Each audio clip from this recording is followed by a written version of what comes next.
If you're anything like a typical small business owner, overwhelm is a major part of your life. There's so much to do in your business that it can be like mind-blowing. And this is why we are going to go over a thinking framework that can help simplify things for you. Hi, I'm Samuel Larsen, and over the last 5 years, I've helped over 100 e-commerce clients simplify their business with these kind of frameworks. Now, this is a common consulting framework called MECE. MECE stands for Mutually Exclusive, Commonly Exhaustive. That's a little bit of a word cloud there, so let me bring it to clarity for you. So you want to break something into a mutually exclusive parts, but still cover the whole of the issue. And in e-commerce, this can mean, for example, having your growth categorized into 4 buckets. So if you're just thinking in terms of website and conversion, you would have traffic, you would have conversion, you would have average order value, and of course, retention. So those are the 4 levers that you can pull.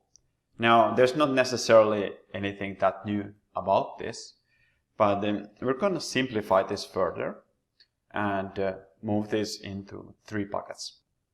So the 3 buckets here on the graph are acquisition, activation, and retention. So acquisition stands for traffic, basically. Acquiring people to visit your site. That's the first bucket. That's basically traffic strategies. Activation is the conversion strategies. And this is your conversion rate optimization, your average order value optimization.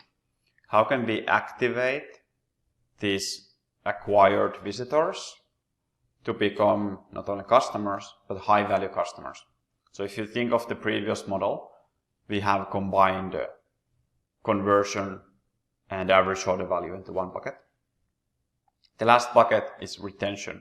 So you don't just want to have a 2-battle fight here with acquisition and activation and have every single other customer go and never buy from you again.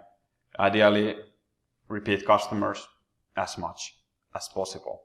So how can we make sure that the customers come back and buy again? Ideally, as soon as possible. So those are the 3 buckets. Now, to get us started, we're kind of starting with a positive note here and thinking of these 3 buckets: acquisition, activation, retention, and then starting on what is working. So that is the question. What is working on all of these 3 buckets individually? So what's good in the acquisition front? Maybe our SEO is bringing a ton of traffic, for example. We're really strong in SEO. What's good in the activation part? Okay, our average order value is $180. These higher tier products are really selling well. What's good in the retention part? Our Klaviyo flows are working amazing. And that's like that. And ideally, you'd also have it be a tangible thing. So you have a metric on each of these that you are referring to. Second thing, and now we're going to flip it. What is not working? So you have an idea here of where you are strong, and now you're looking at the weaknesses. So basically we're looking at the single thing that is not working the most, or that is the biggest weakness in each of these buckets. And this is great if you can do this with your team, but if you don't have a team yet, you can do it by yourself. The great thing with having a team do it is that the team might have a different perspective than you do, and then you can prioritize these ideas afterward. What I suggest is if you do it with a team, you do it still individually. So you don't just all come up with the answer together and end up doing basically like a groupthink answer where everybody is following the boss's opinion. So that's the second part. What is not working? What can we improve the most? Then the third part, you are taking those second part answers and then you are asking, how might we solve this? And the wording here is very key. How might we solve this? Because you are just ideating here.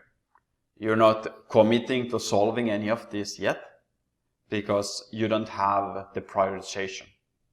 So this kind of question asking makes it easier to commit because you basically don't need to commit.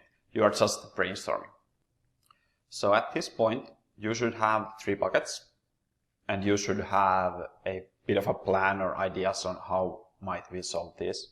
Ideally, you would have multiple ideas on how to solve those big ideas on the bucket. And a quick reminder here to subscribe, by the way, because you watched this video so far and you must like it.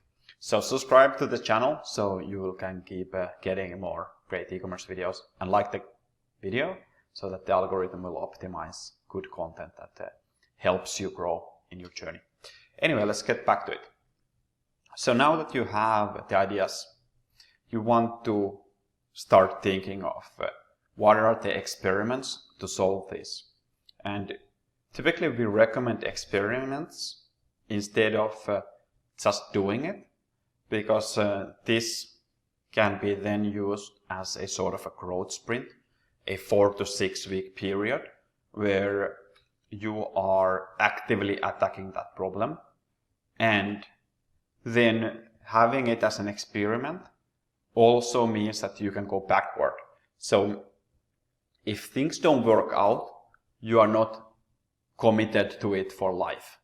It's an experiment, and that gives everybody in the team a little bit more lighthearted and going forward without sabotaging other ideas than their own, etc. So it helps with the mentality and also helps with thinking and brainstorming these things in the future. So when you have your idea that can solve this big problem in one of these 3 buckets, you want to do the following. First of all, name the experiment. Here you want to use descriptive naming, of course. You want to be there like, you should have it in a way where once you have that and you can just read the experiment name, you instantly know what it's about. Second thing, and this is very important for you to get clarity also for yourself, and having this put into the paper will make sure that you are going to force yourself to get in that position of clarity. Second thing, you outline your reasoning.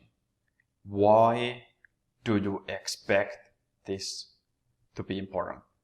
Why do you expect it to work? Third thing, outline your plan. How are you planning to test this?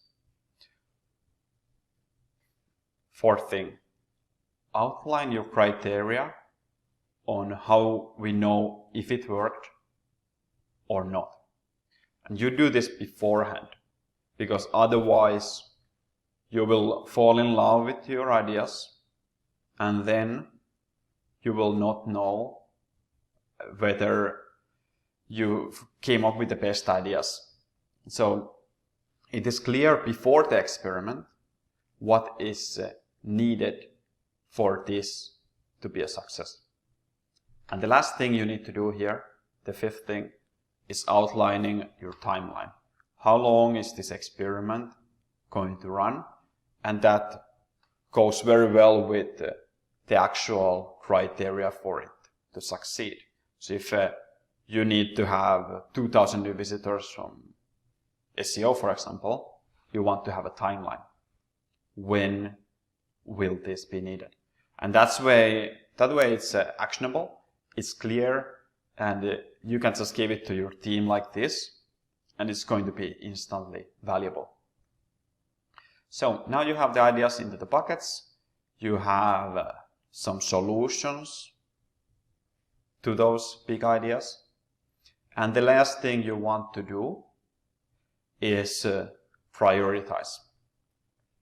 Now here's an image of how we do this at my agency, growgurus.com. So we rank all of these ideas into buckets like ease and impact. Alright, so is our estimated impact for this suggestion? If it's 5, it's very high. If the estimated ease is 5 as well, it's very easy to implement. And then we get an average score of 5.0, and that would be our top idea. It's like absolutely easy to implement, and we estimate it to be a massive improvement. So once we do this, we have a pretty good of a prioritization. And I think it's best to think of it as a 2x2 chart or 2x2 graph. So something like this, where you have your impact and effort on the X and Y scale, and then you have your best suggestions in the implement bucket automatically. Then you have those easy to implement suggestions, but the low estimated impact. Those are more like on a task basis, whereas the opposite is a project. And if you have low impact changes that are difficult to implement, you can just discard those. It's most likely not worth your time, and you'll be better off brainstorming for better ideas rather than implementing everything. Because time is limited and traffic is limited, the amount of tests that you can run is limited. You need to be very good and diligent on your prioritization. So that's it. Subscribe now to the channel, like the video, so that you'll get more great videos coming up. We publish a video every Thursday, so it's very much worth it. Thank you for watching, take care, and if you want to work with me or my team, go to growgurus.com/apply and let's make your e-commerce store a big success. Thanks.